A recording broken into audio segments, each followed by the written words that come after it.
Estamos de volta com o WW. Vamos falar agora sobre o Banco Central, que elevou hoje a projeção de crescimento do PIB brasileiro em 2023, mas afirmou que o quadro fiscal do país ainda inspira cautela. Por isso, o governo intensifica a ofensiva no Congresso para avançar com a agenda econômica. A reportagem é de Luciana Amaral.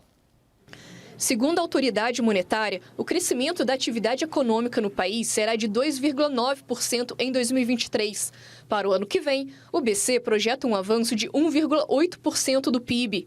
Os dados foram apresentados no relatório trimestral de inflação. Segundo a entidade, apesar dos números, persiste alguma incerteza entre os agentes econômicos em relação à superação dos desafios fiscais e ao déficit zero em 2024. Mesmo com os recentes cortes de juros, o Banco Central aponta para uma inflação acima da meta em 2023, 2024 e 2025. O presidente do BC, Roberto Campos Neto, afirmou que a situação torna difícil aumentar a intensidade do corte de juros. Em momentos onde você tem mais incerteza, você dá um guidance e depois ter que trocar o guidance, gera um ruído de credibilidade. Então, como hoje acho que a gente definiu que existe ainda um momento de grande incerteza, inclusive com incertezas adicionais na parte externa, a gente entende que não tem ganho, o valor esperado não seria positivo, de indicar qual é o tamanho do ciclo nesse momento. Os planos do governo para resolver essas questões passam por uma série de projetos à espera de aprovação no Congresso Nacional.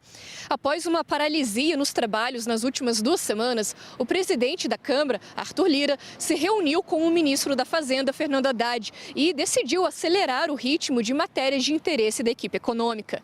Após o encontro, Haddad disse que o projeto de taxação de fundos offshore deve ser analisado na semana que vem. Na reunião com Lira, também foram tratados os avanços dos projetos do fim dos juros sobre capital próprio e a medida provisória da subvenção de investimento. Segundo o ministro, a reforma tributária deve ser aprovada no Senado até o final de outubro. Nesta quinta-feira, a Comissão de Assuntos Econômicos da Casa aprovou o projeto de lei do Desenrola Brasil, programa de renegociação de dívidas do governo. A matéria também estabelece um limite para os juros do rotativo do cartão de crédito. O texto deve ser votado em plenário no início da semana que vem. E aí, Thaís, a agenda econômica destravada? Não acho não. Não é essa a impressão que eu tenho conversando, inclusive com gente do próprio governo, assim, da equipe econômica. O grau de preocupação aumenta não só pela quantidade de projetos que seriam necessários para aprovação, mas pela preocupação de um esvaziamento, não da agenda, mas dos próprios projetos, que prejudicam a conta que Haddad e seus assessores estão fazendo na ponta do lápis, né? Você não pode faltar 500 milhões de reais para garantir o déficit zero no ano que vem. A percepção de que o problema avança e o Haddad está tentando de tudo, inclusive no encontro de Lula com Roberto Campos Neto, que eles estão tratando com a maior discrição, a gente sabe que o Roberto está se colocando à disposição para ajudar nessa articulação.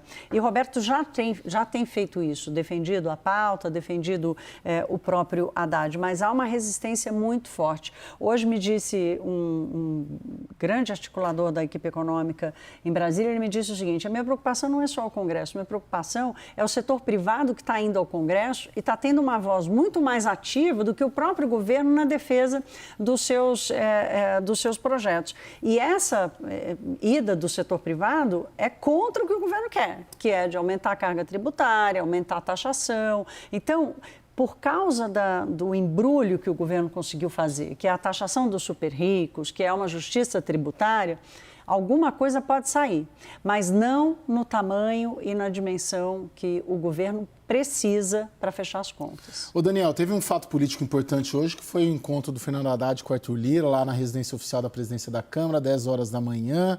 Eles tiveram muitos problemas ali, né? Começaram o ano bem, primeiro semestre foi bem, depois teve ali um desajuste em agosto, né? Agora se acertaram?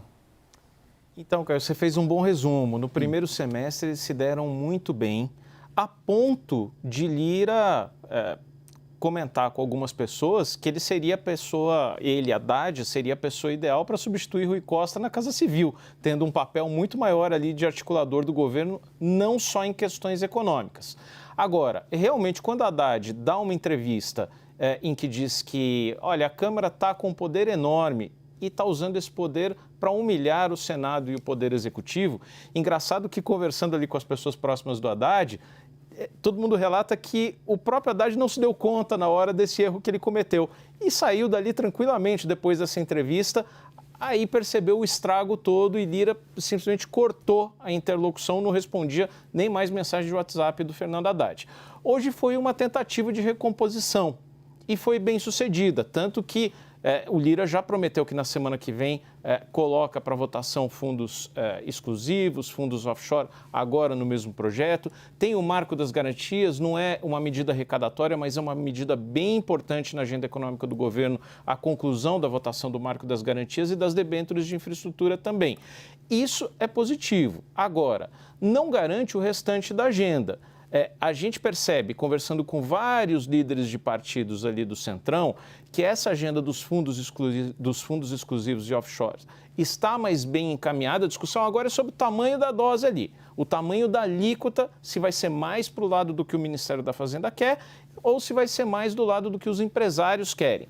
Agora, outras medidas, juros sobre capital próprio, a MP 1185, que diz respeito à regulamentação daquela decisão da Justiça sobre incentivos tributários, isso sim corre mais riscos e é essencial para o governo para conseguir o déficit zero tão almejado em 2024. Daniel, deixa eu só aproveitar aqui o Daniel. Daniel falando dessa decisão de juntar offshore e fundos exclusivos num só projeto, realmente foi bem percebida como uma surpresa, inclusive. Mas ainda se mantém um ceticismo com as pessoas que eu conversei sobre a dimensão da medida. É essa a sua percepção? Quando você diz assim que a alíquota, ou seja, a dimensão arrecadatória, a capacidade arrecadatória do que for aprovado vai ser menor do que o governo esperava?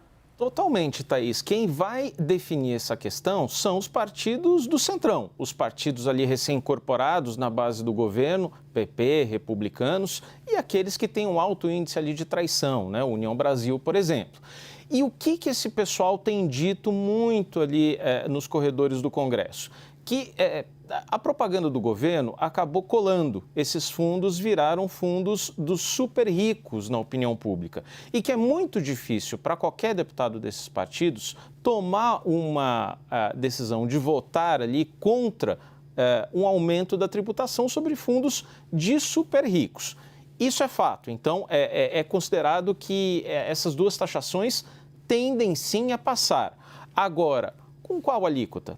E aí, esse detalhe que vai ser muito importante na negociação na semana que vem para o Ministério da Fazenda e para os empresários que se sentem atingidos. Aí pode inclinar tanto para o lado dos empresários que estão reclamando, quanto para o lado do Ministério da Fazenda.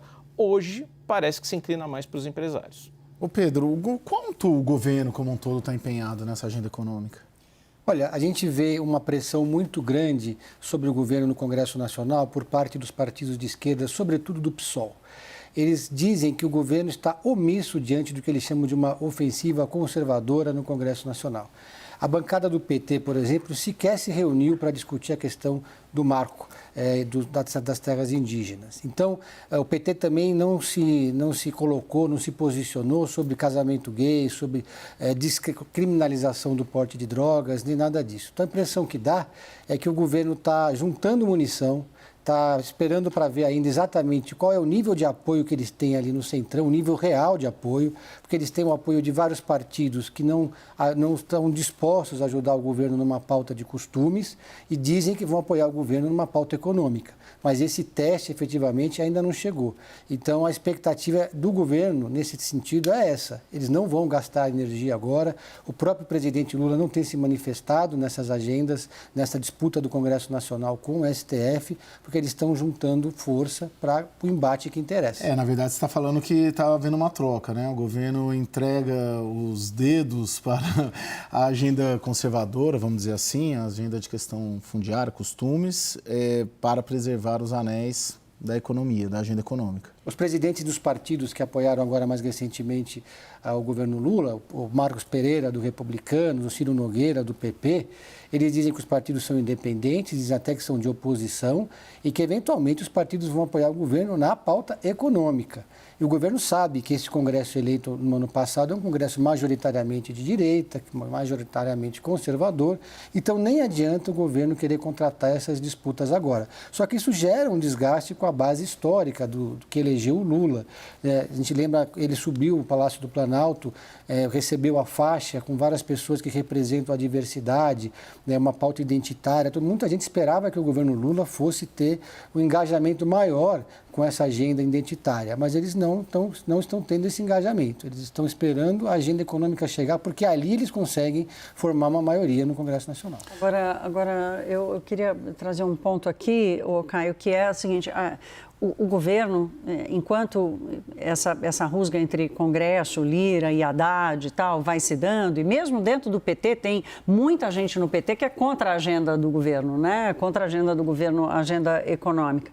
O governo também está arrumando confusão, né? Aquele ditado que diz que o cara atravessa a rua para escorregar na casca de banana. A história dos precatórios, por exemplo. Hoje o Tesouro Nacional apresentou seu resultado, tem um déficit grande lá, esperado. As contas estão decepcionando porque algumas medidas que já podiam estar ativadas não estão, a economia está desacelerando, então tem já uma perda de arrecadação importante. E a outra questão é a questão dos precatórios. O secretário do Tesouro, Rogério Seron, ele tenta explicar o mecanismo que eles querem criar. E esse é o tipo de pauta que é o seguinte, você pergunta para qualquer pessoa no mercado, todos dizem, olha, isso era uma coisa que tem mesmo que resolver, não pode deixar essa bomba estourar. Era melhor dizer o seguinte, olha, nós vamos pegar quanto é a conta que está atrasada, 150 bilhões, tá bom, tira isso do teto, exclui isso das metas, das contas fiscais, isso vira dívida, mas isso se dá. E não criar um mecanismo que a gente não sabe como vai atrapalhar, inclusive a própria governança das contas públicas. Então, enquanto existe um trabalho de convencimento para dizer, pelo amor de Deus, aprova os projetos que eu preciso arrecadar, existe uma confusão criada pelo próprio governo para lidar com bombas que vão explodir em algum momento. Ô Daniel, tudo que a Thaís coloca aqui, o próprio Pedro também, envolve articulação política. Você sente o governo articulado politicamente para essa agenda econômica e operando por ela? A questão, Caio, é que Haddad e o Ministério da Fazenda, a equipe econômica, precisam hoje mais de Lira e do Congresso do que Lira e o Congresso precisam do Ministério da Fazenda e de Haddad. Não só nessas medidas que a gente citou, que visam a maior arrecadação, mas até na mãe de todas essas discussões, que é a peça orçamentária, a lei de diretrizes orçamentárias, que ainda não foi votada e que tem um risco grande de o governo sofrer ali, não dá para dizer uma derrota, mas uma coisa que não deseja, a princípio, que é uma alteração da meta fiscal, e depois vai sofrer um embate muito grande ali na distribuição dos recursos orçamentários. Isso vai ser um processo muito complicado. E reflexo dessas incertezas todas é que os juros de longo prazo e aquilo que o Tesouro tem precisado pagar para quem compra os papéis da dívida pública já estão crescendo. Então, está se pagando mais em juros da dívida pública hoje do que se pagava 2, 3 meses atrás. Daniel Rittner, bom descanso, viu? Muito obrigado, até amanhã. Thaís Heredia também, até amanhã. Pedro Venceslau, volte sempre. O WW termina aqui. Boa noite e até amanhã.